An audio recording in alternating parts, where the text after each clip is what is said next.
Bueno, no me di cuenta, pero estamos grabando. Buen día, Lautaro Ríos, ¿cómo le va? Hola Arturo, buenos días, ¿qué tal? Bueno, le digo, muy bien, gracias. Le digo a nuestros seguidores que esta es otra comunicación que tenemos con Lautaro Ríos. Esperemos que habitual, columnista de los días domingos para hacer eh, la editorial de los domingos. Con Lautaro venimos compartiendo micrófono y pantalla hace un tiempito y en esta oportunidad, como habíamos hablado el domingo pasado, les digo a nuestros seguidores que es 10 de mayo, habíamos tocado el tema de la liberación parcial que estaba haciendo el Poder Judicial de algunos detenidos, que en esta semana ese tema cayó desde el punto de vista periodístico, y también fue boicoteado, parado, no sé cuál sería el término exacto, por la Corte Suprema de la provincia de Buenos Aires, que se pronunció en contra de lo que había dictaminado Casación, que era la liberación adelantada de los presos que cumplían condena este año. Lautaro, sobre eso, ¿qué te parece? ¿Cómo lo ves? No, un par de precisiones.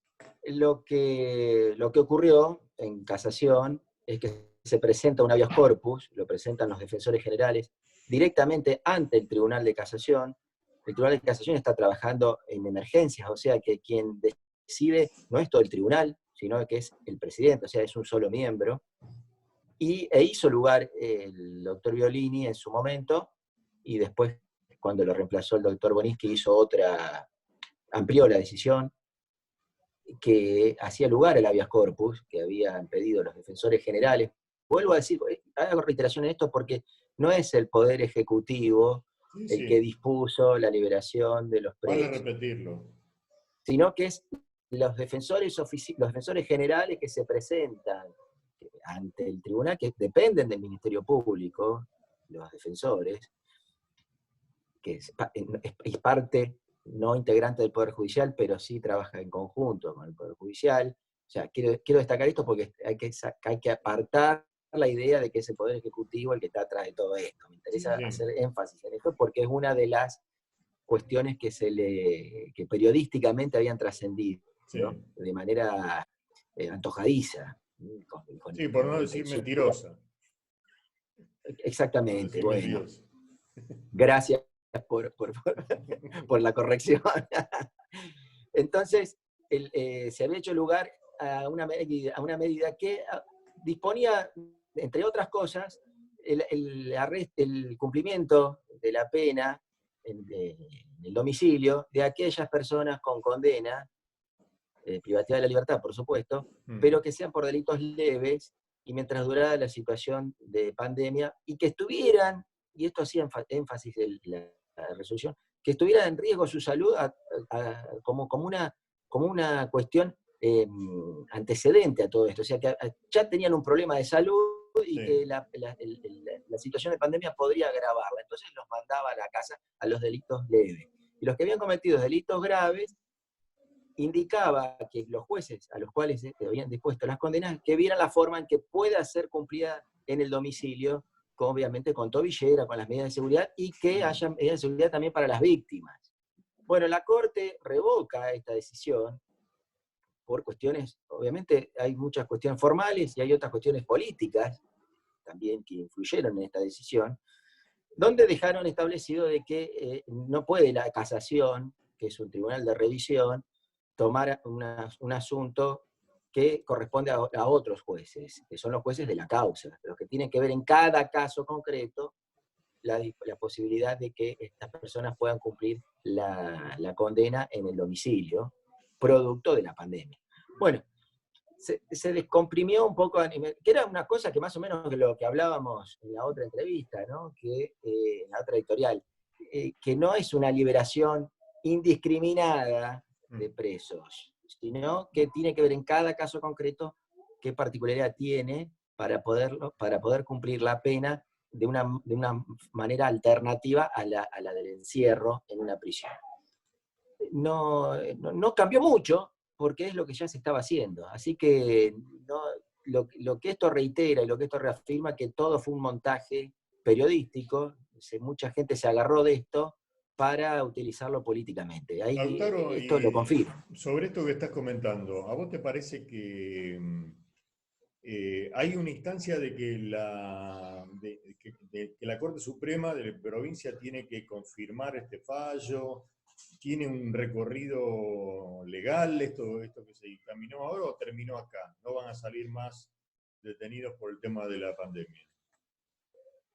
No, por supuesto que va a haber esos pedidos, se van a hacer y van a seguir ocurriendo. Incluso va a haber personas que van a salir porque cumplieron la pena, personas que van a salir porque su situación de salud amerita que cumplan la pena fuera de la prisión, o personas a las cuales se les van a otorgar un beneficio como la libertad condicional si es que corresponde otorgársela. Esto es lo que normalmente ocurre, no necesariamente tiene que haber un habeas corpus para que eso pase. Lo que el habeas corpus tenía como fundamento era que la situación de emergencia declarada por la pandemia podría, y lo dice en potencial, y ese es el argumento por el cual el fiscal va a la Corte y dice, ¿cómo? Un riesgo potencial no puede ser motivo para decretar estas liberaciones. Entonces es lo que la Corte también tomó. Dice, no, tiene que haber en cada caso concreto, a ver qué particularidad, si conviene o no conviene el cumplimiento de la pena fuera de la prisión. Ahora, se va a ver en cada caso concreto. Lo que sí, lo hablábamos fuera del aire, es que no es descabellado el pedido que habían hecho los defensores oficiales para descomprimir la situación de las cárceles, que siendo que el aglutinamiento, El hacinamiento. el hacinamiento, gracias Arturo, es uno de los factores que pueden agravar la situación de crisis o la situación de emergencia que la pandemia está produciendo. Entonces, la vida en la cárcel es realmente lamentable. Yo te comentaba que Sí. fui reiteradas veces y visité los dos penales de Campana. Ninguna situación de encierro es para decir que es cómoda. Pero me atrevería a decir que la situación que se están viviendo en las villas de emergencia, Claro. como la 31, que ahora Sí. el virus ingresó y ya está creciendo la situación de contagios, me atrevería a decir que la vida en las villas, en la cuestión de hacinamiento, es peor que la de las cárceles. Me atrevería a decirlo. Escuchando incluso los testimonios de las propias personas que viven en cuartos pequeños, varias familias viviendo en muy pocos metros cuadrados, compartiendo el baño, ahora no tienen agua, no tienen acceso a elementos de higiene personal como jabón, alcohol en gel, detergente, lavandina. Entonces, ¿qué hacemos en la villa entonces? Si tenemos que liberar a los presos indiscriminadamente, ¿qué hacemos en las villas? ¿Dónde vamos? ¿Dónde vamos a ir todos juntos? Esa es la pregunta. Yo creo que las cosas hay que tratarlas de acuerdo a su dimensión. Si hay una situación de aislamiento como el que ya tenés en la cárcel, tratar de que en la cárcel no ingrese el virus, y si ingresa, tomar las medidas dentro de la cárcel, que se pueden montar incluso hospitales de campaña ahí adentro, y dejarlas y crear un aislamiento más intenso en la cárcel, que es más propicio que se pueda lograr. Pero descomprimiendo, obviamente, claro, como estábamos hablando lo que antes. hablábamos antes. Descomprimiendo. Hay Ahora que vos tratar tocaste el de juntar los tema, dos factores. sí, vos tocaste el tema de las villas, que sobre todo la villa Carlos Mujica, que la villa Retiro, también la villa de Bajo Flores. Los números de esta villa no me acuerdo, prefiero llamarla así, la villa de Retiro, que se llama Mujica, y la villa de Bajo Flores, que no recuerdo el nombre de esa. Hay un foco importante ahí, en la ciudad más grande de la ¿No es la 1, 11, Argentina. 14 esa? Sí, no sé, a mí mucho no me gusta lo de los números porque como la despersonaliza. Yo qué sé, ningún barrio del Sí, sí, mundo sí, creo sí. yo que tiene número. Todo tiene un nombre, yo Coincido. qué sé. Bueno, hay dos focos importantes en la ciudad más rica de la Argentina, en la más poblada de la Argentina, e indica un problema creo yo que no fue visto con antelación o no fue atendido. En el caso de la Villa de Retiro, hay un tema central con el tema del agua.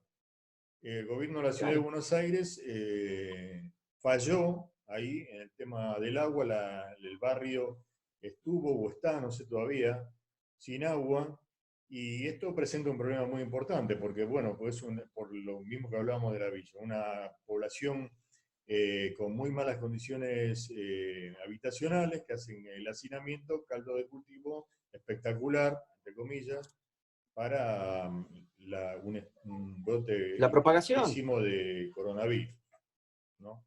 claro. Bueno, otra cosa que estábamos hablando, les comentamos a nuestros seguidores, era un revival que hubo esta semana sobre el tema del comunismo. Algunos sectores bastante delirantes desde el punto de vista político impulsaron unos cacerolazos para oponerse al comunismo. No sé qué problema habría con el comunismo, no estuve al tanto si había una delegación de retirados de la Unión Soviética que estaban viniendo a la Argentina, qué problema, ligándolo también con el tema de oponerse a la cuarentena. Fue un fracaso total, o sea, son sectores ultra marginales en la política. El tema es que hubo algunos dirigentes del PRO que estaban metidos en este tema, y los medios de comunicación de siempre, La Nación. Lo de La Nación es increíble, te lo cuento para darte pie a tu comentario.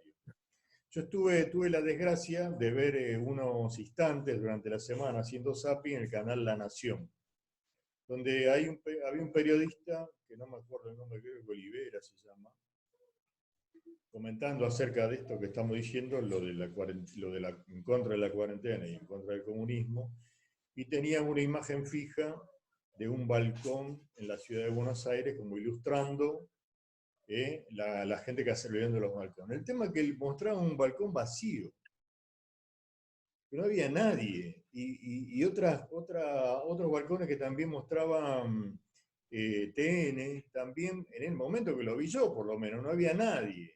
O sea que el delirio llega ya a que, bueno, los tipos, estos pseudo periodistas, comentan sobre la cuarentena, sobre el coronavirus, sobre los caceroleros, etcétera, etcétera, ponen un zócalo, pero la imagen que muestra es de un balcón vacío. O sea, ¿de qué manera inventan la noticia? Porque con el texto en el zócalo, más lo que los tipos dicen, crean la imagen de que hay un caceroleo masivo, bla, bla, bla, bla. Después se demostró que no pasó nada. Yo creo, Arturo, a mí me causa risa y a vos también, y cuando uno dice una marcha anticomunista, cuando dije qué delirio en serio, pero no tenemos que subestimar a estos muchachos. Ya los subestimamos una vez y ganaron la presidencia. No hay que subestimar a la derecha porque son, comunicacionalmente, siempre lo digo, sí, son muy inteligentes.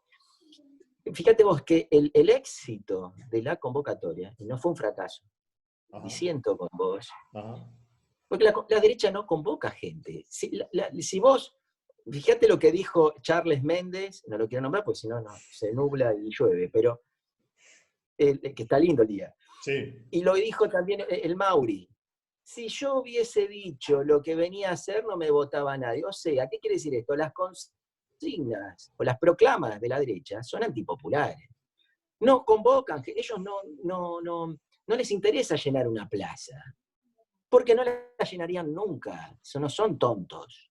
Entonces, ¿qué hacen? Comunicacionalmente son exitosos. Y de hecho, el hecho que estemos hablando nosotros de ese tema, también le estamos haciendo un pingüe beneficio, porque seguimos hablando de ese tema.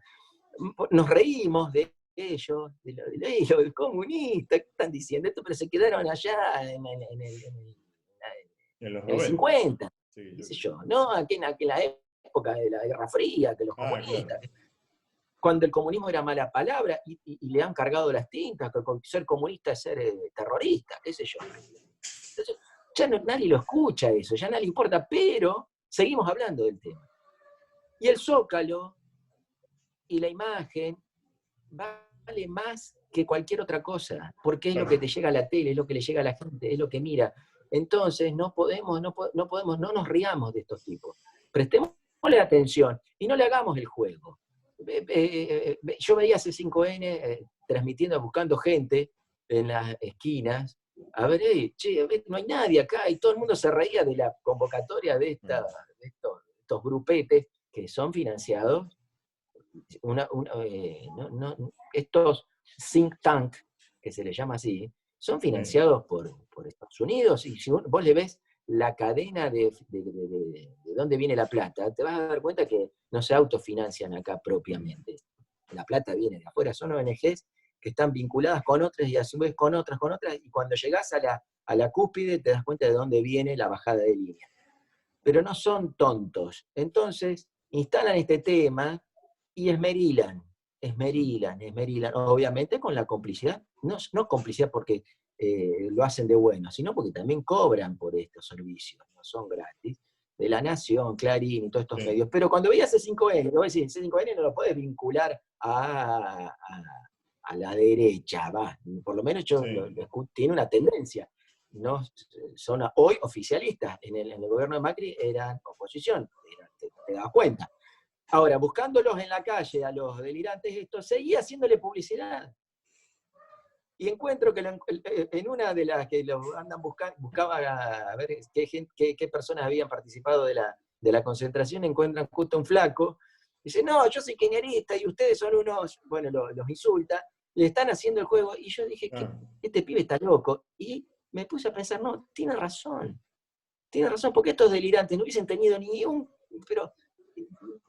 hubiesen pasado totalmente desapercibidos si no hubiese sido por nosotros que estuvimos riéndonos y poniendo fotitos, buscándolos. Igual tienen todos unos medios de comunicación que reproducen esto. Claro, al margen de eso, sí. Y hablando de fue un fracaso desde la convocatoria, porque no fue nada. ¿Quién va a ir ahí?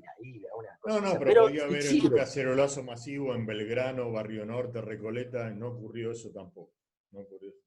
Bueno, igual a ellos, a sus propósitos les sirve. Sí, bueno, para terminar, queríamos comentar con Lautaro, porque lo habíamos charlado previamente, un hecho también de carácter publicitario que tuvo su epicentro en el hospital de Campana. Ustedes saben que la empresa Siderca viene haciendo una serie de donaciones respecto al equipamiento médico, a barbijos, protectores faciales, etc. Cosa que nos parece bien, nosotros no estamos en contra de eso.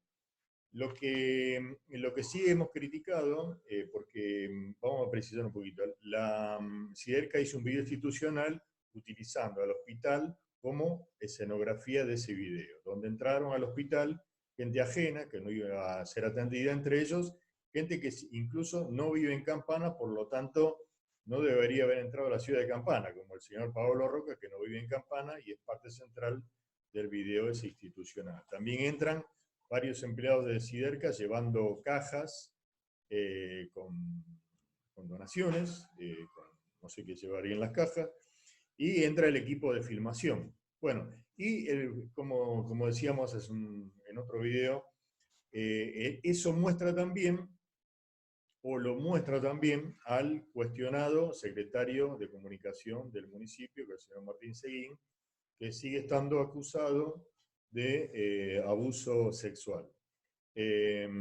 Bueno, sobre esto quería tu visión, Lautaro, si puede ser. No, coincido en tu apreciación sobre la cuestión publicitaria. Uno cuando hace una donación, si realmente la hace por sentimiento, no necesita mostrarlo, porque es una cuestión personal, es una satisfacción personal que se siente hacerlo. Ahora, cuando vos te necesitas hacer publicidad de algo, como lo que pasó, y encima hacer un video institucional para mostrarlo, es porque seguramente querés tapar otra cosa. Y lo que querés tapar es, por ejemplo, que en el año 2015 el municipio de Campana le condona a Siderca una cifra que yo estimo, y por la lectura de muchas entrevistas que trascendieron en esa época, unos 50 millones de pesos en la tasa de servicio de seguridad e higiene, de fiscalización por seguridad e higiene. Entonces, a ver, ¿por qué no recaudamos de como tenemos que recaudar y con esa plata el propio municipio podría haber comprado estos insumos? Incluso el propio municipio comprar lo que quiere comprar y no que recibir una donación que es lo que quiso comprar Paolo y te lo regala, entre comillas. Porque no te está regalando, para mí no te está regalando nada. Es lo que nosotros le dejamos de cobrar y él después hace las compras que se le ocurren a él y a quién se le ocurre a él y te lo dona. Coincido en que una donación la aplaudo, la acepto, si es con buena intención. Ahora, si fuiste a pedir la escupidera, entre comillas, para ahorrarte 50 millones de pesos y privarle a un municipio de 50 millones de pesos, que iba a ser, es mucha plata, para Siderca capaz que no es nada, pero para un municipio como Campana sí, a ver, que seamos nosotros los que compramos las cosas. Yo no quiero recibir donaciones, yo quiero cobrar impuestos y comprarlo yo como Estado, digo. Entonces hasta me da vergüenza a mí decir, hola, te doné estos insumos para el hospital, pero me callo la boca que te pedí que no me cobres 50 millones de pesos. Es hasta vergonzoso y por eso la gente lo tiene que saber. Incluso poniendo en riesgo a la comunidad, porque los que entraban con las cajas, yo los veía, eran propios empleados de Siderca, que se ponían en riesgo con el mameluco de la empresa, incluso ni siquiera estaban usando ropa vinculada al hospital. Claro.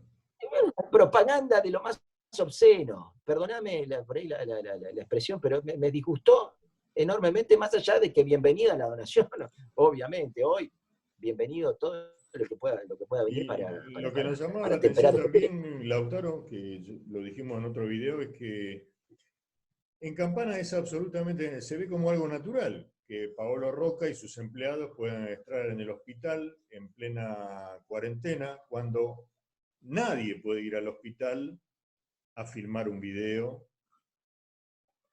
No podés ir a visitar a un enfermo porque estamos en una situación crítica desde el punto de vista de salud. No puede venir gente de otro lado a entrar al hospital porque hay una cuarentena, hay retenes, hay control, hay gente que fue demorada, el vehículo secuestrado, etcétera, etcétera, por entrar a la ciudad de Campana, y ha ocurrido en un montón de lados también. Ahora parece no, es evidente que el señor Pablo Roca es de otra categoría de ciudadanos que todas estas disposiciones no aplican para nada en él, ¿no? Y eso se ve como natural acá en Campana. Pero claro, incluso el mismo personal dependiente de la empresa, a quien se le otorgó una excepción porque se la consideró actividad esencial lo que produce Siderca, porque está relacionado con la explotación hidrocarburífera, porque hacen los caños para extraer el petróleo. Es para eso, es para ir y hacer caños. No es para ir a llevar los materiales de la donación y entrar al hospital con las cajas, porque para eso tenemos el personal municipal que lo hace. Pero todo se hizo para filmarlo y ponerlo en un videíto institucional.